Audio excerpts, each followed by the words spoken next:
বিকেলবেলায় গেছিলাম ছাদে জামা কাপড় তুলতে।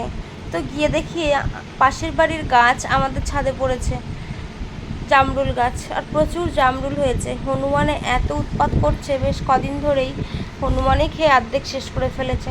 তো আমি জামা কাপড় তুলতে গিয়ে ভাবলাম আমি একটা খাই, দেখি তো কেমন।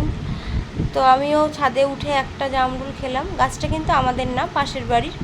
তো দেখো কত সুন্দর জামরুল ধরেছে, কিন্তু হনুমানেই সব খাচ্ছে আর সব বেশিরভাগই ফেলে দিচ্ছে। একটা নিলে আরও 10টা ফেলছে। তো দেখো গাছটা পুরো ভরে গেছে জামরুল, আর বৃষ্টি হয়েছে, আর এখন আরও জামরুলগুলো বড় হচ্ছে আর মিষ্টি হচ্ছে। বেশ কদিন আগেই দেখলাম জামরুলগুলো একদমই ছোট ছিল, এই কদিনে ভালোই বড় হয়ে গেছে। কদিন বৃষ্টির জল পেয়েছে, ভালো বড় হয়ে গেছে।